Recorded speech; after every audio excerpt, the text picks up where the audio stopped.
Hey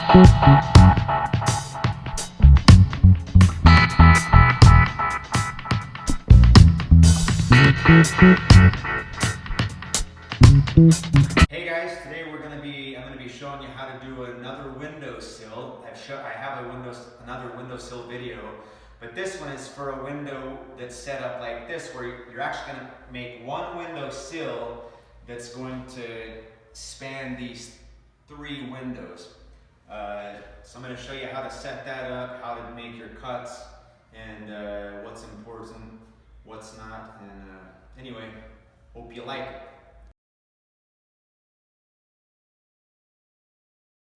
Okay, so to find out how long we're gonna cut, it depends on if you're gonna use casings, if you're gonna be casing the window, or if you're not. In this case, we're actually not, but we're going to install the sill as if we were gonna put casings on, and that way that gives the homeowner the option later to case it easily without having to redo the sill. So we measure from the outside corner bead to the other outside corner bead, and we get a length. And in this case, that ends up being 104 1/8, and I'm going to put it into 16ths just to make it the math a little easier, a little more straightforward. And then we're going to add a 3/16 inch reveal that we'll leave between the corner bead and the beginning of our casing, times 2, because that is both ends. So we'll add 6/16 for reveal. Our casings happen to be 3 inches wide. There's going to be 2 of those, so that's 6 inches. And then I like to overhang past the casings 1/2 inch times 2, which is another inch. So we'll be adding 7 3/8 of an inch. But anyway, this comes out to 111.5 inches here. And then to know how the width of your sill or the depth, we're going to also make an apron that's going to go underneath the sill that's going to be made out of the casing, and we want to know its width or its thickness, which happens to be 11/16 of an inch. And I'm going to want to hang this sill 1/2 inch out past it, so we're going to add 1 3/16 of an inch. That's 11/16 here, plus another 1/2 inch that we want the sill to overhang the apron. So we measure the depth of our window jambs, and here it's 4 7/8 or 4 14/16 if you like. When you do the math, it comes out to 6 1/16. So that will be our width, and that's how you figure out the dimensions for your sill. You don't have to use again, like in the other windowsill video I told you, if you're not putting casings on, you can make you can extend the little ear of the sill past the corner bead any length you want, or none at all. But this is how we're doing in this case.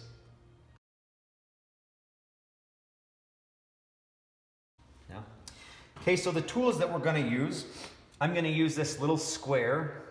You don't need a big one for this. I'm going to use a sliding T-bevel that is also an angle finder, but we're going to use it as the angle finder. A pencil, of course, and a tape measure, and that's all we need for marking it. Okay, so I'm going to show you all of the steps that we'll do here on the outside, the ends here. So the first thing that I do is I've centered the windowsill across all of these windows, and I'm going to use my square to transfer this point out here.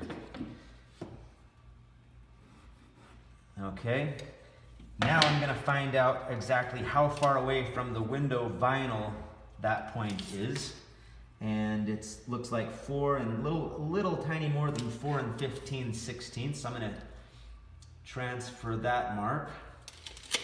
Then I'm going to measure the angle. It should be a 90, but they're not often exact. So with that angle finder, I'm just going to press that in there, and then I'll transfer this mark back to the back using that angle, just like that. And then I want to know how this sill is going to lay across the wall. And if you look real close there, you can see that there's a gap out here. It's touching here and a gap out here. So I just want to be sure that I account for that so that and I just kind of eyeball it, transfer that line there, and then that's what's going to get cut out there. Okay, so now I'm going to show you how to cut out or how to mark out for these posts that are in the middle. We'll have 2 of them to do, and I'll just show you on one. Again, I'm going to use my square to transfer these corner beads out here about where they'll be. And in this case, and I'll tell you why in a minute, but I'm going to go ahead and transfer that line all the way back. Okay, and then I'm going to use my tape measure to find out how far out this corner bead is from the vinyl of the window. This one's 4 7/8. So I'll transfer that one. This one is closer to 4 15/16.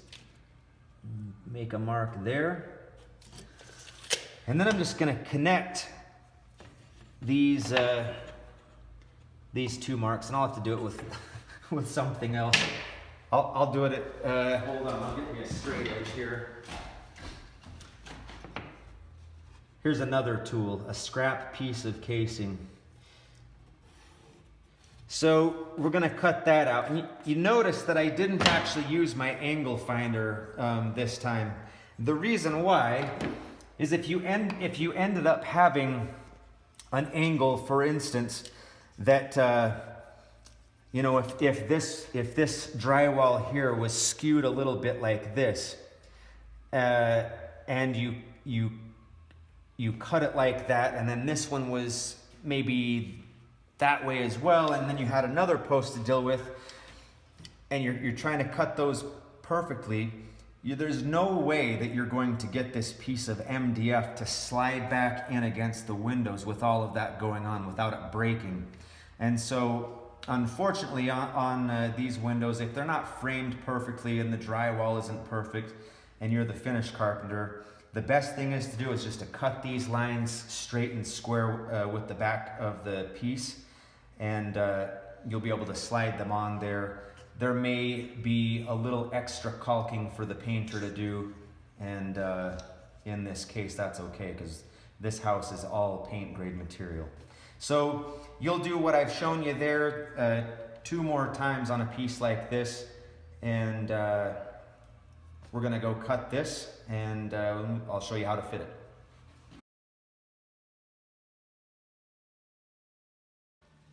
Okay, so when I install a sill, and some of you are going to call me out on that. I've had people commenting on the other windowsill video, that's not a sill, it's a shelf. The sill is on the exterior of the house. Well, I think it's an East Coast, West Coast thing, and we're closer to the West, and we call it a sill, so you're just going to have to bear with me. If you want to call it a shelf in your own head, that's okay too.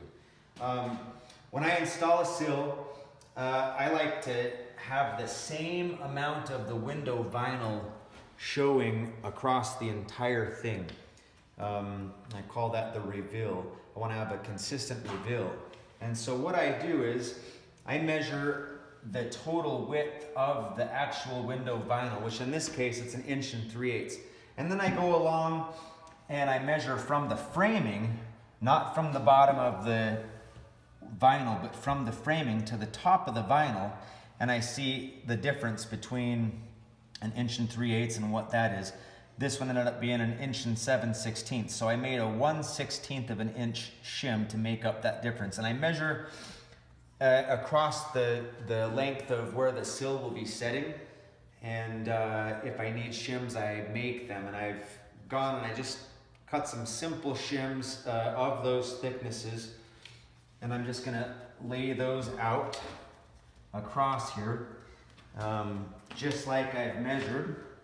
I've made little marks here on the framing of what goes where, and that little one goes there. Now, when I install the sill, the back of the sill, the back edge of the sill next to the vinyl will be set on those shims, and that's the only place that I'm going to nail to begin with. And so we're going to take it to that point, and then we'll make another scene out of what comes next.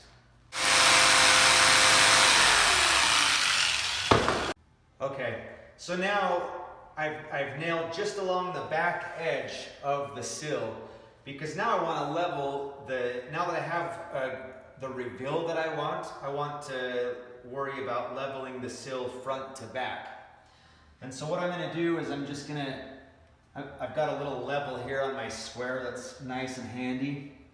So I'm just going to set the front edge of the sill where we're level. I'm going to do that on the other end as well, and then we'll come back and do the very last step. Okay, so now again we started out by just nailing along the back side, and then I leveled it up front to back out on the ends with my little level. Then I had my apron made up and I put it in there, and again we were going to overhang the apron by a ½ inch this way and a ½ inch this way, which it does.